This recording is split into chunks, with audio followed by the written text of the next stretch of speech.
The Backrooms is a containment fiction horror concept involving a labyrinth, seemingly endless maze of rooms and environments, credited with popularizing the idea of liminal spaces in online horror culture. Though the location has often been represented by branching aesthetics notions such as industrial areas and water-based architecture, its primary conveyance was through the adjustment image of a former furniture store. Taken in 2002 but reposted to 4chan throughout the 2010s. One such upload in 2019 came with a small text supplement, which would go to become the first and most central piece of lore surrounding the Backroom.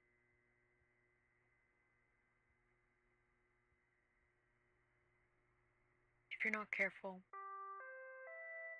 Can I get to the front office, please? To the front office. Thank you. and you no-clip out of reality in the wrong areas,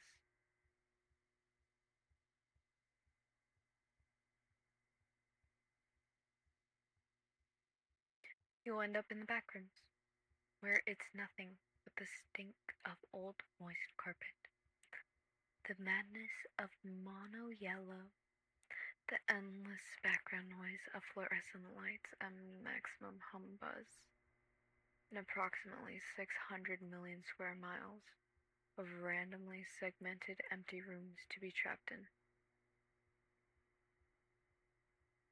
God save you if you hear something wandering around nearby, because it sure as hell has heard you.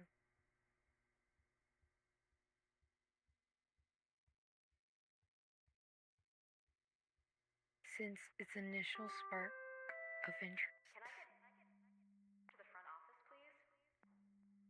To the front office. Thank you. the Backrooms has garnered its own independent fan base, providing additional aspects to the setting in the form of writing, fan imagery, video game adaptations, and even several film adaptations. The Backrooms Wiki serves as a database for related side projects and fan inventions. There's also a film out current about the Backrooms that I highly recommend. The following narrative was also uploaded in May 2019, days after the photo received widespread attention on the same day as the creation of the Backrooms subreddit.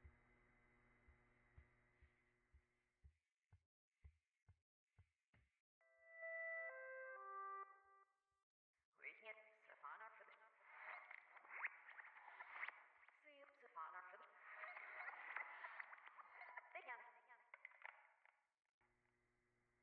This is the story of the Backrooms.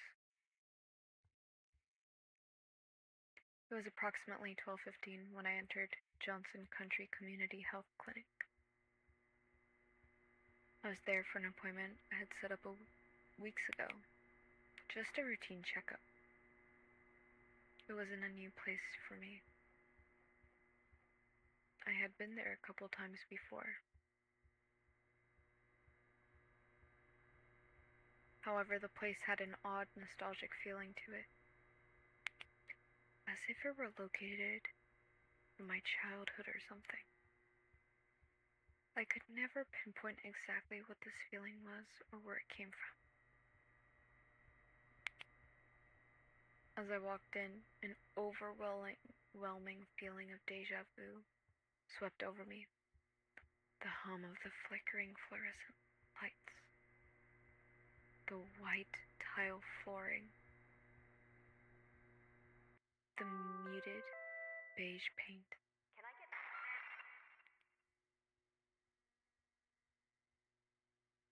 that colored the walls. Be my friend. Will you be my friend? Will you be my friend? Will you be my friend?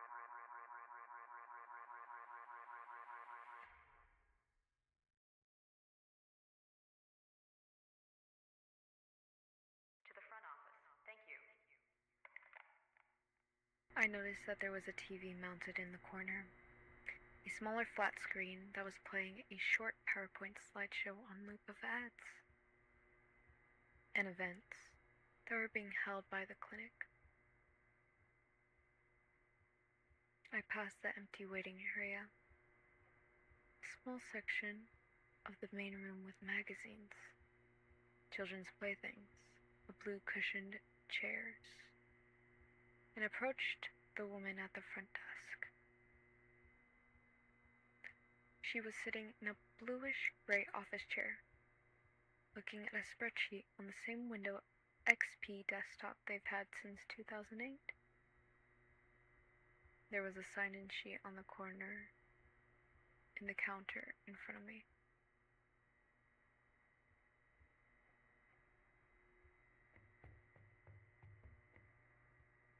I have an appointment with Dr. Pebbins, I asked. What time? 12:30, I replied. She began typing something on her keyboard. Ah, yes, she responded. Gary Johnson. Yes, I'll tell the doctor. Please fill this out. She handed me a clipboard, which held a simple fill-out form.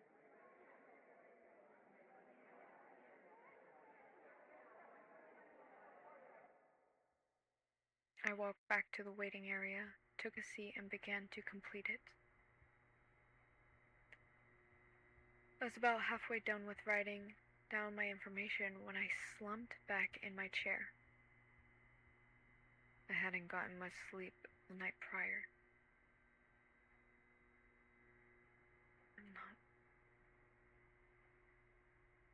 And I was exhausted. As I slumped back, I noticed something very peculiar. My head never hit the wall. In fact, it felt like it went in. I got up, quite frightened, and looked at the wall. Nothing. Not a single hole or dent had been made in the wall by my head.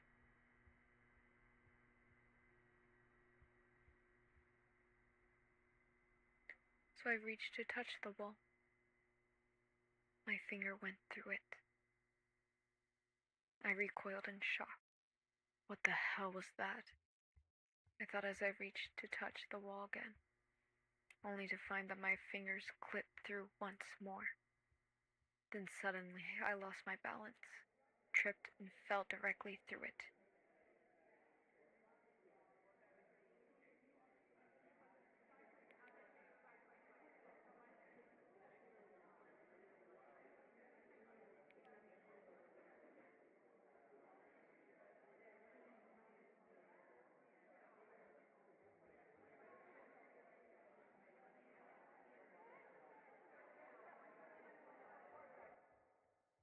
I landed face first on some dirty, tan carpeting.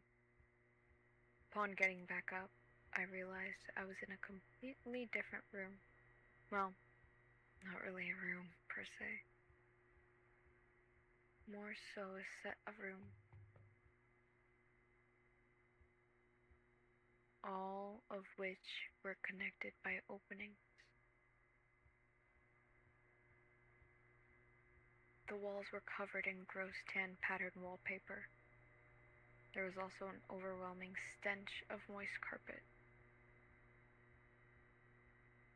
I turned back around and tried to put my hand back through the wall, and it wouldn't go through. Okay, what the fuck? I muttered. I looked back into the room. There were no windows, no doors, and nothing on the walls, other than that disgusting wallpaper. Of course.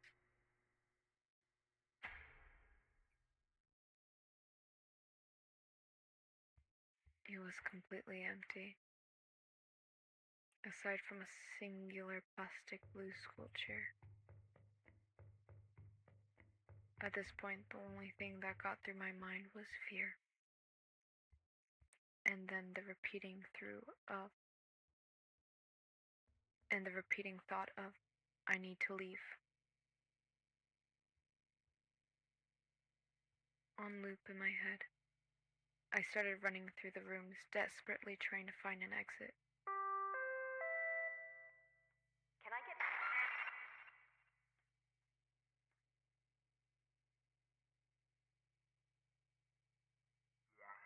Be my friend. Will you be my friend? Be my friend. Will you be my friend?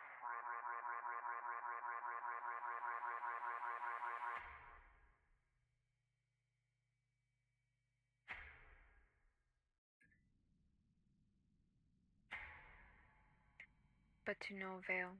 There was no exit. Was this my permanent location until I die? No, there had to be a way out. I wasn't just gonna let myself be here, right? Eventually, someone would notice that I was gone. But nobody did.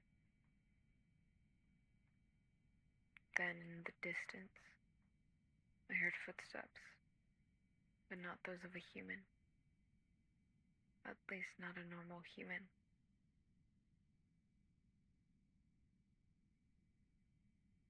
Alongside the footsteps was a gurgling snarl, like that of an angry animal. I began to run. I ran as fast as I could from whatever the hell was approaching me. I didn't want anything to do with it. I ran for what seemed like forever,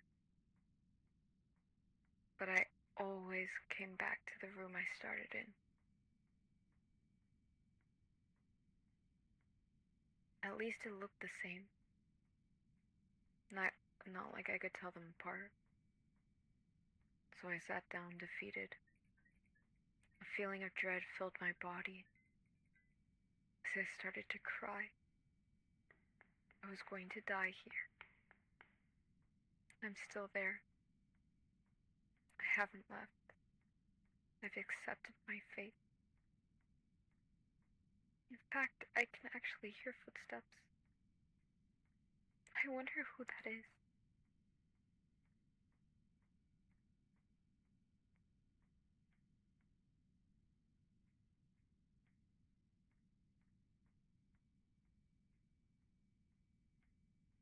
Like many creepypasta notions or ideas, the Backrooms mythos evolved from an exercise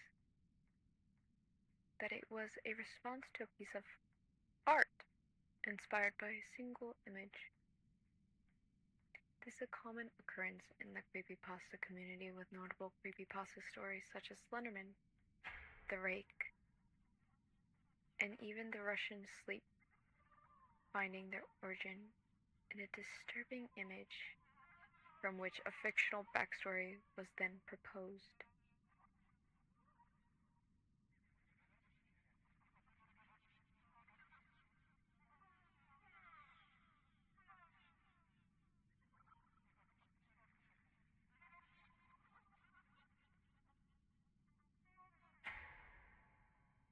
On May 12th of 2019, the original Backrooms image of a corridor with an oppressively bright strip light, manila walls, and no furniture was posted to 4chan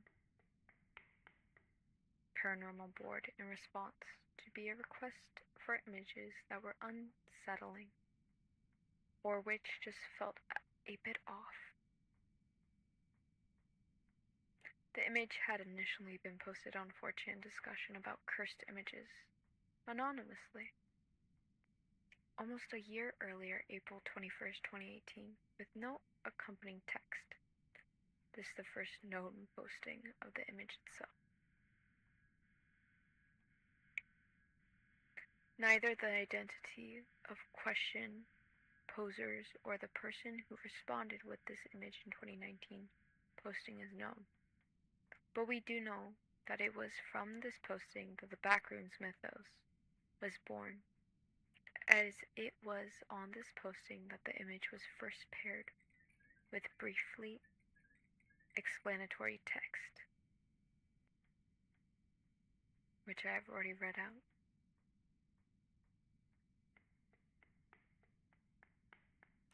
Now, these texts created in those few short sentences was enough, and it kickstarted other creators into using the Backrooms as a setting for their own stories, as a starting point for an exercise in world mythos building. The initial pairing of text with the image is interesting in a number of ways. Firstly, it claims knowledge not only of the dimensions, but the features of this place. It also suggests the idea that something in this setting would hear you, giving the impression that you are not alone.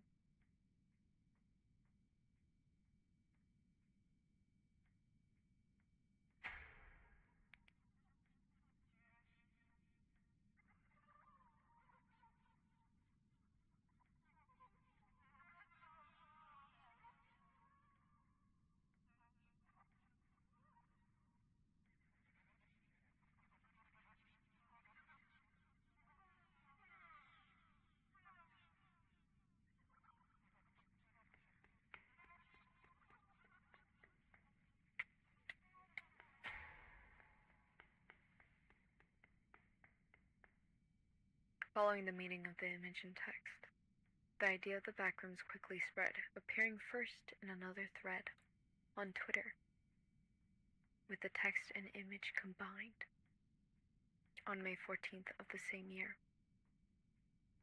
Then in green text, where it was proclaimed to be worse than any creepypasta out there, and gained a great deal of visibility and acclaim.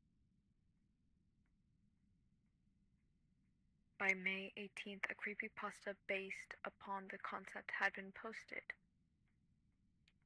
by your D&D guy, with Twitter users posting animations of wandering through the infinite backrooms. As the concept of the backrooms has developed, so too have perspectives and opinions about precisely what the backrooms are, their nature, structure, and their occupants.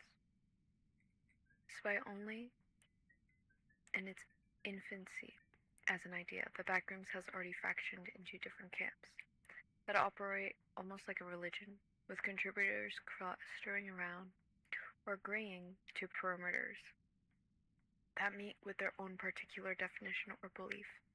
What the Backrooms are, how they work, what role of the collaboration community of myth builders should be to them. These camps are divided into three broad concepts. For example, the subreddit True Backrooms comes across as orthodox purists, concerned less with the potential for myth building provided by the concept and more with the feeling of unease associated with the initial image and text combination.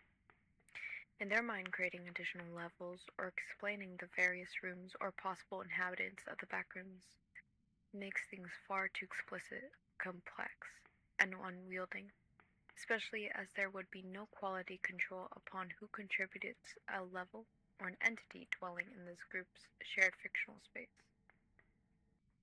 While creature features and gore-fest movies make the horrific element explicit and expose everything, many argue that the most affecting horror creations are those that are simply suggested, or about which the details are sparse, allowing the readers to fill in the blanks. There is certainly an element to this in the initial post, with the unexplained madness of Mono Yellow being reminiscent of Lovecraft's wording, whilst the infinite and unimaginable scale of the Backrooms gives a huge nod to his concept of cosmic horror and man's insignificance in this eldritch location. The use of the suggested word something rather than any specific or clearly described thing, meanwhile, leaves the possibility wide open in style akin to the work of M.R.J.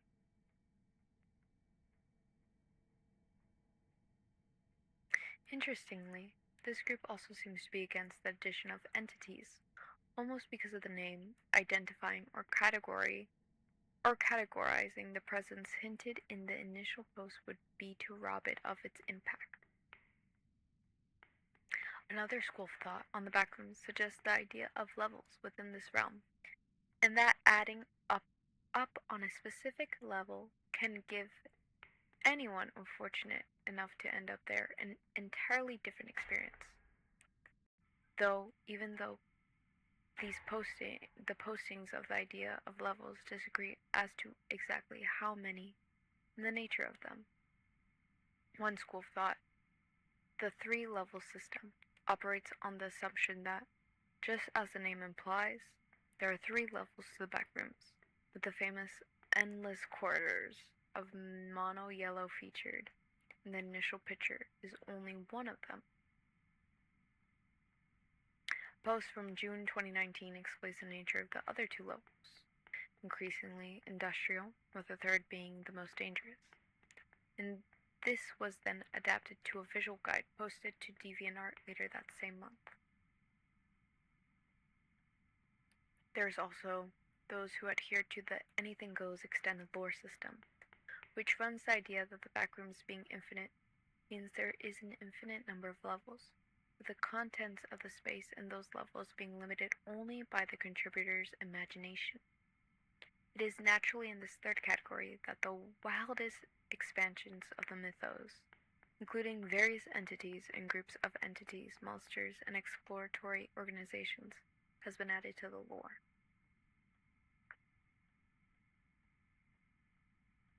In addition to the above-mentioned literary influence, there can be seen the first snatch of text attached to the image. Various other influences and considerations such has been noted.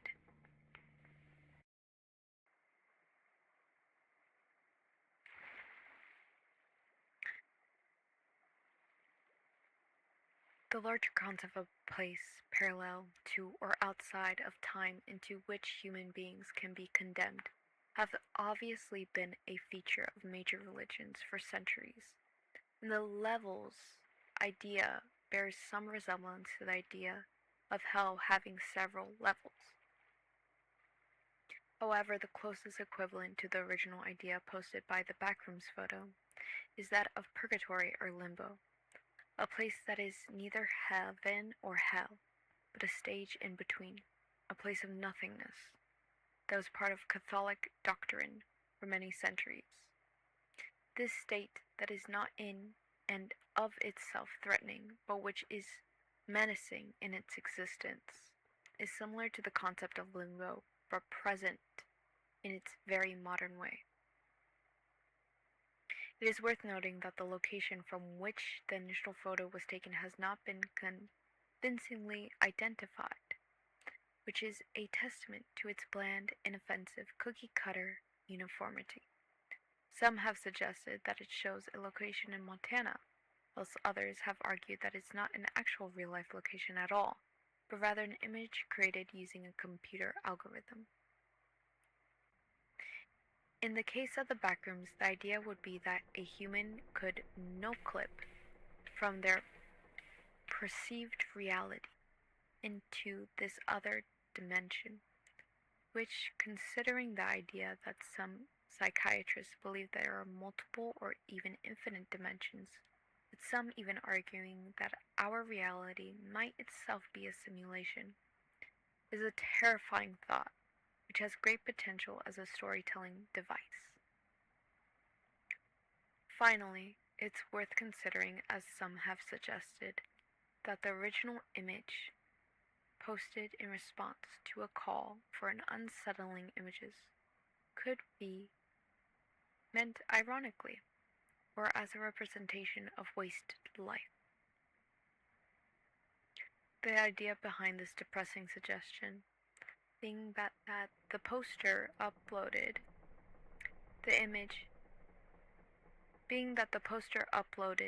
the image of this banal and nondescript location in response to a request for images that were unsettling or a bit off because it depicted a life of boredom in a joyless corporate environment. Because of its repetitive nature, seems like a prison that goes on and on forever.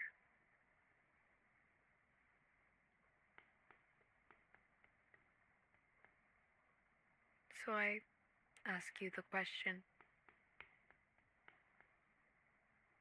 what could be truly more unsettling than that reality?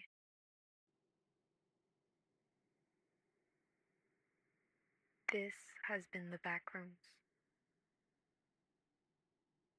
Is there an escape? Will we ever escape?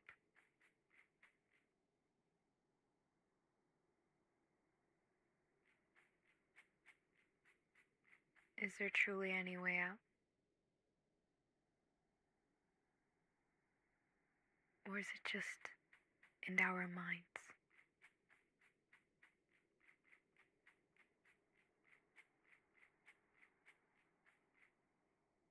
Do we just want a way out?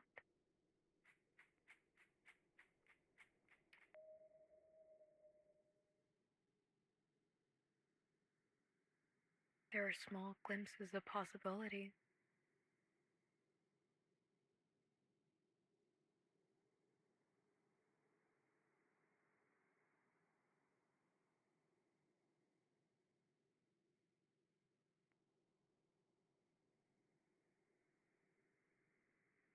Yet, is it actually possible?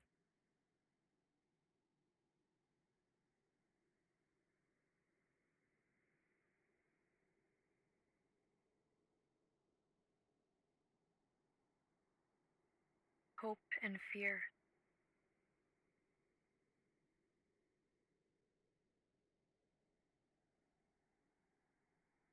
Dread.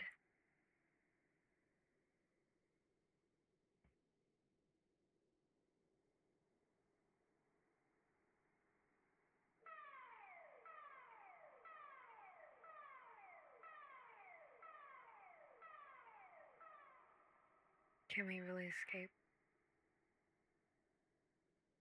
Do we want to escape?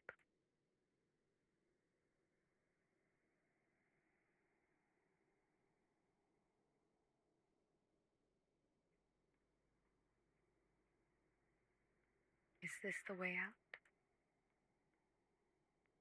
Am I free?